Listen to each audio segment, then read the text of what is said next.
తన దాసుడైన దావీదును కోరుకుని గొర్రెల దొడ్లో నుండి అతను పిలిపించెను. పాడి గొర్రెలను వెంబడించడం మాన్పించి తన ప్రజలైన యాకోబును తన స్వాస్థ్యమైన ఇజ్రాయేలును మేపుటకై ఆయన అతనిని రప్పించెను. అతడు యథార్థ హృదయుడై వారిని పాలించెను, కార్యములయందు నేర్పరి అయి వారిని నడిపించెను. కీర్తనలు 78, 70 నుంచి 72 వరకు. Praise Jesus. ఈరోజు March 19th Wednesday. Good morning పరలోకనేశ్వర సంఘ బిడ్డలందరికీ, ఆత్మీయులకు, దైవజనులకు, ఇతర రాష్ట్ర దేశాలు మన ప్రియులందరికీ కృపయు, క్షేమము, సమాధానం, సమృద్ధి కలుగునుగాక. ఫ్రెండ్స్, ఎలా ఉన్నారు? బిడ్డల ఎగ్జామ్స్ జరుగుతున్నాయి. 10th క్లాస్ ఎగ్జామ్స్ తెలంగాణ దగ్గరకు వచ్చినాయి. ఆంధ్రాలో ఆల్రెడీ 10th క్లాస్ ఎగ్జామ్స్ జరుగుతున్నాయి. అలాగే ఇంటర్మీడియట్ ఎగ్జామ్స్ దగ్గర పడిపోయినాయి. అన్ని విషయాలు దేవుడు కృపనిచ్చునుగాక. టెన్షన్ పడొద్దు, ప్రభుని భారం వేద్దాం. వడ్డీచోడు మనోడే మన బిడ్డలతో మంచిగా రాయించి గొప్ప రిజల్ట్స్ ఇచ్చునుగాక. ఇక్కడ చదవబడిన వాక్యాన్ని చూద్దాం. తన దాసుడైన దావీదును కోరుకున్న దేవుడు బర్రెలు మేపుకున్న గొర్రెలు మేపుకుని పట్టుకొచ్చి తన ప్రజలను, తన స్వాస్థ్యము, నా అనుకునే బిడ్డలను మేపడానికై, పాలించడానికై దేవుడు ఏర్పాటు చేస్తున్నాడు. ఏ ఉద్దేశంతో దేవుడు దావీదుని పిలిచినాడో అదే ఉద్దేశం దావీదు ద్వారా నెరవేర్చడం. యథార్థవతుడై అంటే దేవుని ప్రేమించాడు కాబట్టి, దేవుని ప్రేమించినాడు మనుషులు కూడా ప్రేమిస్తాడు. ఎందుకని దేవుడు మనుషుల పట్ల ప్రేమ ఉంది.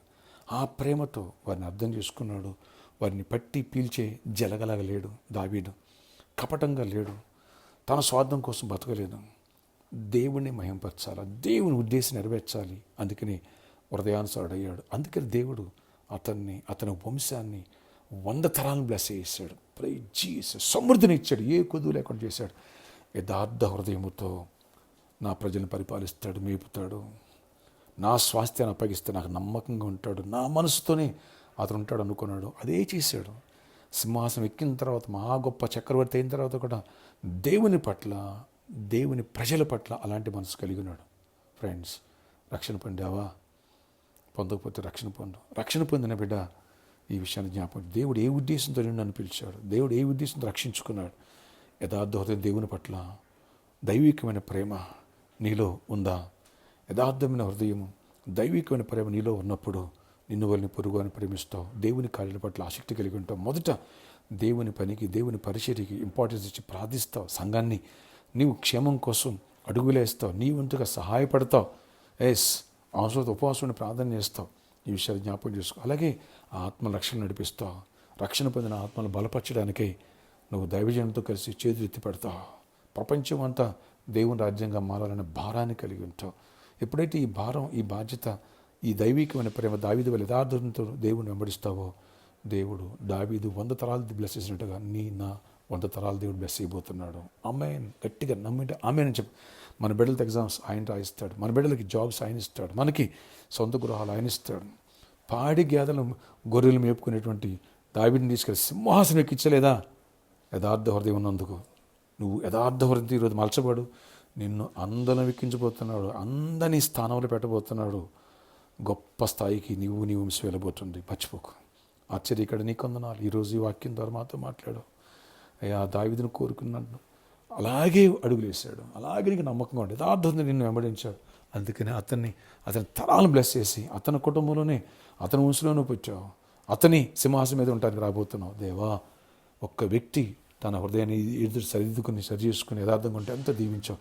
అలాంటి దీవులన్నీ మాపై కుమ్మరించండి. 10th ఎగ్జామ్స్ ఆంధ్రాలో స్టార్ట్ అయినాయి ప్రభా. ఇక్కడ కూడా తెలంగాణ స్టార్ట్ అవబోతున్నాయి. అలాగే ఇంటర్మీడియట్ ఎగ్జామ్స్ లాస్ట్కి వచ్చేసినాయి. మా బిడ్డలతో ఏంటి రాయించండి. మీరు కృప చూపించండి. డిగ్రీ, పీజీ ఎగ్జామ్స్ నైనా కేజీ నుండి పీజీ వరకు ప్రతి బిడ్డకి జ్ఞానంతో వివేచన నింపండి. జాబ్స్ ఇవ్వండి, ఐక్స్ ఇవ్వండి. ఏసునామలో జాబ్స్ వచ్చిన దాకా, ఏసునామ దీవెన కలిగిన కాక సొంత గృహాలు ఇవ్వండి, కార్లు ఇవ్వండి. అలాగే ప్రభా, ఈ పరిచయం ఎంత భారభరితంగా ఉంది నాయన. ఫంక్షన్ హాల్లో రెంట్స్ ఇవన్నిటి విషయాలు కృప తెరిచి ఎవరైతే త్యాగాన్ని ముందుకు వేస్తారో వాళ్ళని కూడా దీవించండి. ఎవరైతే స్పాన్సర్స్ ఉప్పులిపుతున్నారో శుభార్తకి వాళ్ళని కూడా బ్లెస్ చేయండి. ప్రతి ఒక్కరి అవసరాలు తీర్చండి. బిజినెస్లు దీవించండి. ఆర్థిక సమృద్ధిని ఇవ్వండి. దరిద్రాన్ని కొట్టివ్వండి. వ్యాధులను గద్దిస్తే మీరు గద్దించి స్వస్థపచ్చుడుదలు ఇవ్వండి. మండకని వ్యాధులు కూడా తొలగిపోను గాక. గర్భఫలాలు ఇవ్వండి. గర్భిణీ స్త్రీలకు క్షేమైన సుప్రసవాలు ఇవ్వండి. అన్ని విషయాలు ప్రతి ఒక్కరిని దీవించి నీ ఆశీర్వాదంతో నింపండి నాయన. మరి కృప చూపించండి. ఎన్కేఆర్ గార్డెన్ యాజమాన్యాన్ని, అలాగే మేనేజ్మెంట్ని కూడా దీవించి వారిని కూడా ఏలుట వాడికి ఏ సేవను బట్టి ఆశీర్వదింపడాలి. అన్ని విషయాలు కృపనండి. ఈరోజు బర్త్డే, వెడ్డింగ్ అసలు దీవించి దీర్ఘాయుష్ కృప సమాధానం ఇచ్చి ఈ రోజందరూ గొప్ప విజయాన్ని ఇచ్చి కృపాక్షేమాలు దయచేయమని, జయముని ఇమ్మని, ఆశీర్వాదాన్ని ఇమ్మని యేసు నామములో ప్రార్థిస్తున్నాను తండ్రి. ఆమేన్. దేవుడు మిమ్మల్ని దీవించును గాక. పరిచర్య కోసం బలంగా ప్రేర్ చేయండి. నూతన ఆత్మ రక్షణలో నడిపించండి.